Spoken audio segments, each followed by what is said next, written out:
Thanks everybody for coming. We appreciate everybody being here tonight. See a lot of new faces and a lot of nice familiar faces too. And I have a feeling it's not because of me. First of all, let's give Judith Green just a huge round of applause for this group.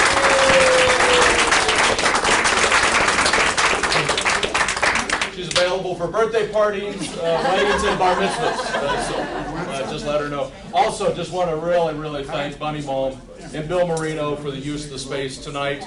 Let's give them a big round of applause. This is kind of the home base for the West Colfax Community Association, and of course the police department have a nice little substation here also. It's great to have them in Ward 2 right here on Colfax. Also want to thank the other counselors, Councilor Cindy Barraway, who did a lot of this organizing, Vicki Stack, Councilor Stack, and Councilor Kellen. Thank you all. And the mayor is here too. He had absolutely nothing to do with this, but let's give him a round of applause anyway. I heard there was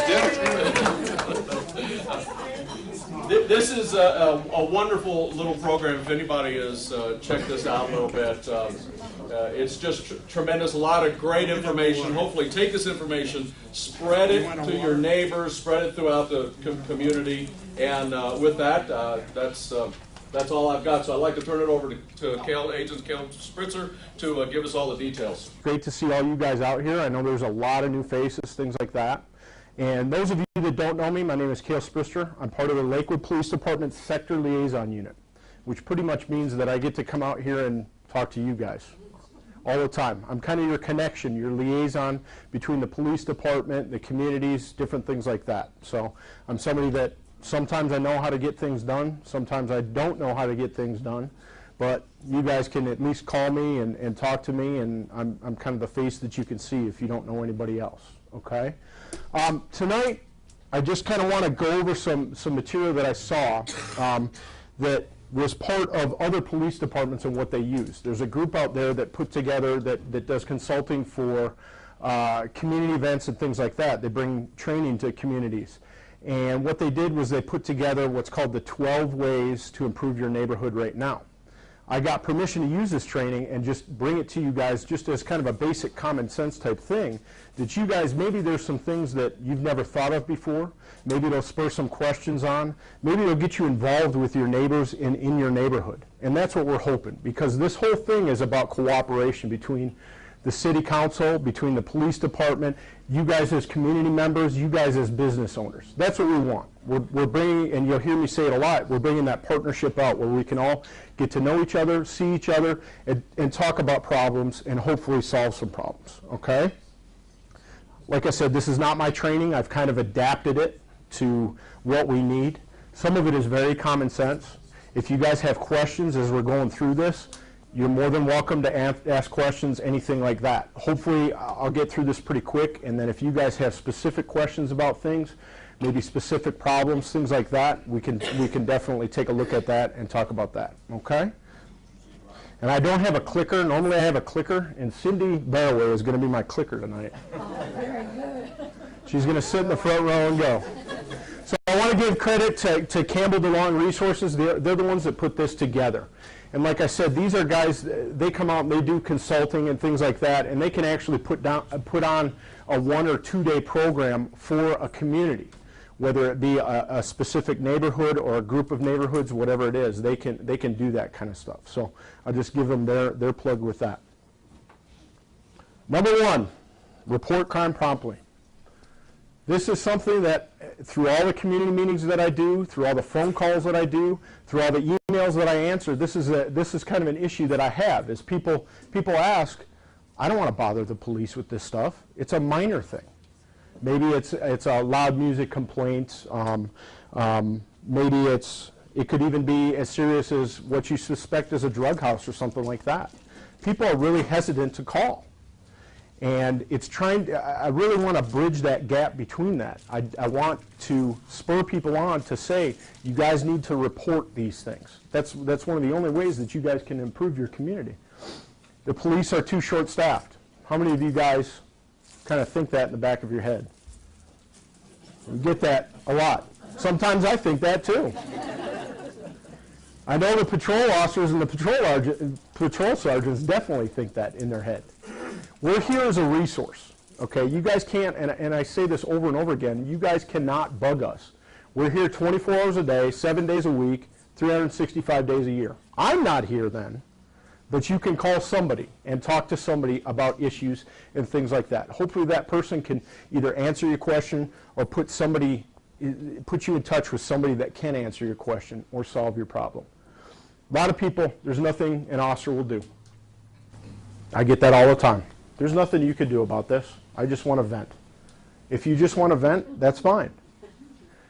But if you don't bring us these problems, if you don't talk about these things, there is nothing that we can do. Can we solve every problem? Can we find a solution? Not necessarily. It's all stuff that we have to look at and pick apart. We can't sentence people, we can't punish people, we can't do all that kind of stuff. But we can at least use the resources that we have to help maybe guide you in what you can do. We could give you advice, whatever that is, okay?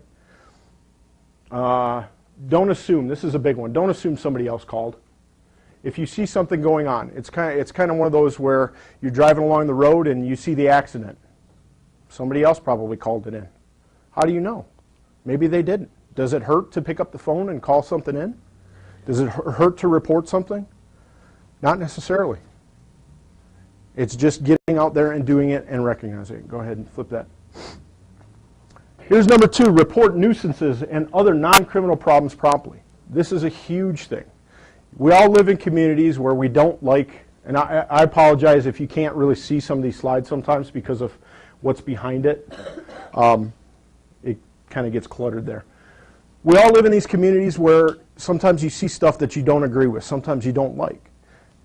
Take, for instance, if you can kind of see the picture behind there, there's a wrecked, abandoned vehicle on the lawn behind there. How many have ever seen that in their community? I'm sure we've all seen it here and there.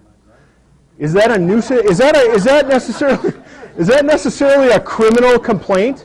Is that an improved surface, John? Yeah. Is that necessarily a criminal complaint? Is that a crime? It can be, but it's more of an administrative code enforcement type thing. Is it an eyesore? Does it reflect on your community? Does it affect your property value? So that's what it is. It's a nuisance. These things, these trash, old mattresses, garbage, these homes that aren't upkept to the standard of what you want your community, there's no reason why you guys can't report that stuff. You have to ask yourself, who can influence the issue? Can you guys as a neighborhood influence the issue? Give me an example of how you can influence that issue. Randy, you're shaking your head there. Call code enforcement and say, there's 40 tons of garbage spilling Okay. out this dumpster at 1457. I don't need exact address. Time out.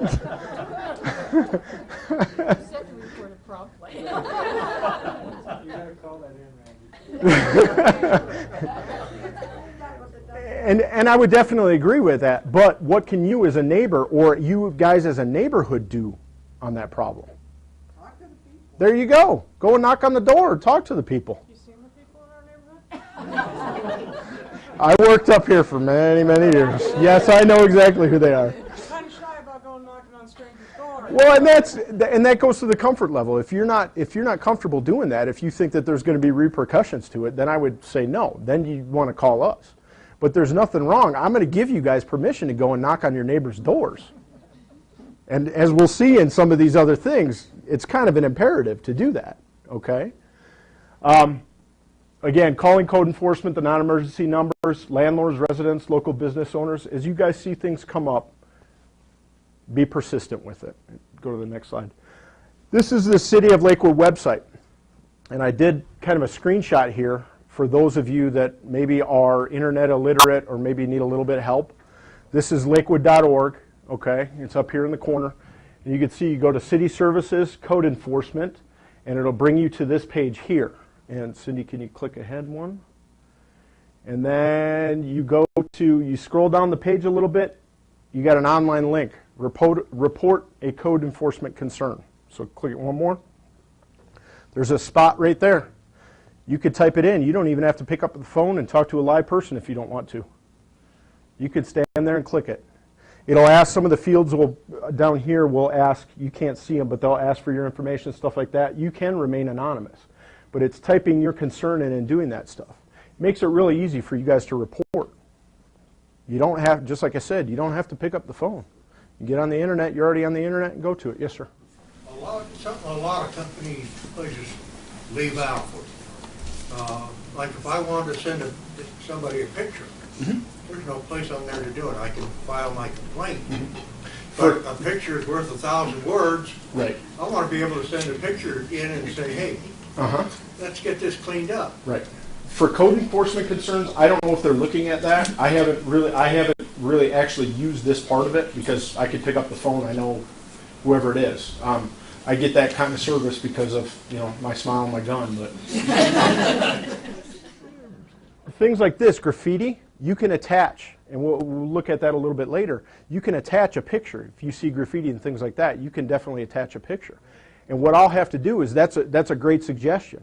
I'll have to talk to the code enforcement people and see if maybe that's something that they want. You know, if you got a neighbor and you snap the picture, the weeds are 20 feet high, and you know, the junk car out in the lot in John's yard. You know, we could do that. We could do that. Yes. You know, I don't know if under me, your code enforcement officer, they have it, but all the code enforcement officers have their own email address. Yes. So you can email them directly Yep. and attach your photo. And you could see the map of their areas, so see which ones they are in the area. In this area up here, north of 6th Avenue, you have Lois Engebretson and Mike Dawson.